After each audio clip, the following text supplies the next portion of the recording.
Saudara-saudara sekalian, istilah era revolusi industri 4.0 cukup banyak mengemuka belakangan ini. Bagi para awam, kadang-kadang mereka bertanya, kok sudah 4 ya? Apa yang 1, 2, dan 3? Revolusi 1.0 itu terjadi ketika ditemukannya mesin uap yang men-trigger konsep mekanika. Secara jokes, saya suka membayangkan begini, bahwa mungkin di tahun 1776 pada saat itu anak kecil yang di sekolahnya diajarin membuat titiran menggunakan kertas itu pulang lari-lari sambil membawa hasil karyanya itu, dan titiran kertasnya berputar karena ada angin. Kemudian sampai rumah dia lihat, wah, ibunya sedang merebus air, dan tiba-tiba air yang sudah rebus itu kan ada uapnya di atas. Kemudian dia iseng titiran tadi ditaruh di atas uap air itu. Kemudian titirannya berputar. Kenapa? Karena ada engselnya. Dari situ berkembang melahirkan revolusi industri 1.0. Kenapa? Karena prinsip yang sama dipergunakan, tapi kali ini yang dipakai adalah batu bara yang dipanaskan sedemikian rupa sehingga menghasilkan uap yang sangat panas sekali untuk menggerakkan roda kereta api mesin uap. Artinya apa? Semenjak diketemukannya kereta api mesin uap, negara-negara di Eropa yang tadinya hanya bertani, beternak, berkebun untuk memenuhi negaranya itu sendiri, tiba-tiba bisa menjual hasil perkebunan pertaniannya ke negara-negara Eropa tetangga lainnya karena adanya kereta api tersebut. Jadi kurang lebih ketika itu terjadi peristiwa impor ekspor besar-besaran yang awal yang terjadi di benua Eropa akibat ditemukannya prinsip uap, prinsip mekanika yang menciptakan kereta api yang bisa membawa begitu banyak hasil pertanian, hasil perkebunan, hasil peternakan dari satu area ke area yang lain. Bisnis, industri menjadi berkembang sekian kali lipat, maka dikatakan sebagai sebuah revolusi karena adanya kecepatan perubahan yang sangat dramatis. Revolusi yang kedua dideklarasikan ketika ditemukan listrik. Dulu kita membayangkan sebelum ada listrik pasti mereka bekerja ketika matahari sedang ada karena terang. Tapi ketika matahari sudah terbenam, semua masuk ke dalam rumah untuk tidur atau beristirahat. Tidak bisa kegiatan dilakukan karena matahari tidak ada. Tidak ada terang, tidak ada cahaya. Saya membayangkan ketika itu pada saat musim panas tentu saja mereka produktif karena matahari lebih banyak daripada bulannya. Tetapi pada saat musim dingin mungkin kebalikannya, produktivitas menurun. Tapi dengan ditemukannya listrik, maka orang bisa bekerja 24 jam sehari. Ketika matahari cahaya tidak ada, bisa ada penerangan lampu. Tidak hanya bisa bekerja di outdoor, tetapi juga bisa bekerja di indoor. Maka produktivitas pun menaik sekian kali lipat. Revolusi terjadi, era yang kedua. Era yang ketiga ketika ditemukannya komputer atau mesin komputasi. Karena ketika ditemukannya komputer, tiba-tiba ruang dan waktu menjadi tidak berpengaruh lagi. Seseorang untuk bisa menghasilkan atau bisa bekerja tidak harus pergi dari tempatnya. Karena yang mengalir adalah informasi atau datanya. Bahkan dampak dari digitalisasi, di mana dokumen fisik bisa berubah menjadi dokumen digital. Pertemuan fisik bisa direpresentasikan dengan pertemuan digital, maka terjadi efisiensi yang luar biasa. Kecepatan data, kecepatan berinteraksi, kecepatan bertransaksi tiba-tiba naik secara eksponensial. Demikian juga jumlah transaksi, interaksi yang terjadi, apalagi setelah ditemukannya internet dan lain sebagainya.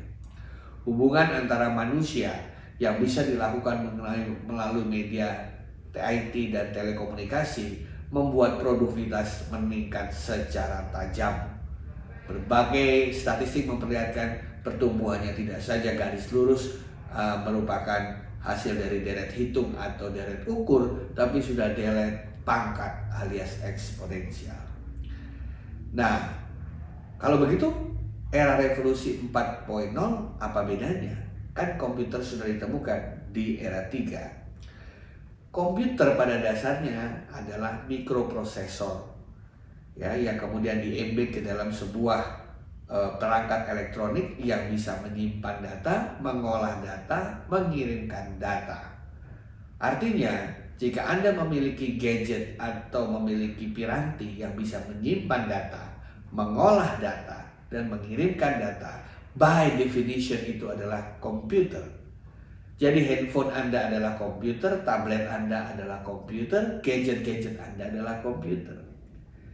Nah, meja bukan komputer karena tidak bisa mengolah data, menyimpan data, atau mengirimkan data. Pintu bukan komputer, mobil bukan komputer, kacamata bukan komputer, sepatu bukan komputer. Di era revolusi 4.0, orang mulai berpikir, bagaimana jika benda-benda mati tadi seperti meja, kursi, sepatu, kacamata, mobil, dan lain sebagainya itu bisa dihubungkan ke internet atau ke lingkungan cyber. Cyber yang terbuka atau cyber yang tertutup. Mulailah keluar istilah Internet of Things. Bahwa kalau dulu 3.0 yang berhubungan adalah manusia, Internet of Human, sekarang bagaimana benda-benda mati lainnya kita hubungkan. Makanya namanya Internet of Things. Caranya cukup sederhana. Tanam saja atau tempelkan saja di benda-benda mati itu sensor, ya, atau piranti elektronika yang bisa mengirimkan sinyal. Maka dia otomatis akan dikenal oleh sebuah jejaring cyber atau oleh internet yang juga bisa mengetahui adanya sinyal-sinyal elektronik maupun digital. Itulah bedanya. Makanya terminologi 4.0 sering dikatakan sebagai cyber physical system. Sistem yang terdiri dari benda-benda fisik yang dihubungkan ke cyber. Mengapa benda-benda fisik itu dihubungkan ke cyber? Karena manusia melihat bahwa kalau benda-benda tersebut bisa dihubungkan dengan manusia, bisa dihubungkan dengan berbagai kebutuhan, maka akan tercipta berbagai jenis value atau manfaat yang luar biasa. Misalnya jam yang dihubungkan dengan suatu piranti di rumah sakit, maka rumah sakit bisa mengontrol detak jantung dari pasien yang ada di sekitar rumah sakit itu. Sepatu yang ditanam sensor, maka orang bisa tahu persis keberadaan seseorang itu di mana, sedang melangkah di mana, mengikuti rute apa saja. Dari situ akan tercipta berbagai aplikasi yang memudahkan manusia untuk menjalankan kehidupannya sehari-hari. Kita lihat bagaimana sudah mulai banyak gelang-gelang diperlihatkan atau diberikan kepada anak-anak kita yang masih kecil TK dan SD untuk memastikan mereka tidak diculik, karena orang tuanya bisa memonitor mereka sedang berada di mana. Atau di dalam area bisnis kita bisa tahu bagaimana untuk mengetahui barang tertentu sedang ada di mana, ditanamin semacam RFID di barang tersebut sehingga keluar masuknya barang bisa dideteksi secara otomatis. Internet of Things, Cyber Physical System menandai lahirnya era industri 4.0. Pada dasarnya sensor adalah kuncinya, di mana benda-benda fisik yang ditanami sensor itu sama dengan manusia yang memiliki panca indera. Sensor melihat, sensor panas, sensor gerak dan lain sebagainya akan dipergunakan untuk menangkap posisi dari benda-benda tersebut, kemudian diolah oleh server, oleh komputasi, dan kemudian dikirim kembali dalam bentuk digital atau dalam bentuk sinyal-sinyal elektronik untuk bisa menggerakkan berbagai hal atau menggerakkan pintu, kemudian engsel-engsel yang lain, menggerakkan mobil, ya, di mana alat-alat penggerak mekanik itu dikatakan sebagai aktuator. Pertanyaannya, 5.0 nanti larinya kemana?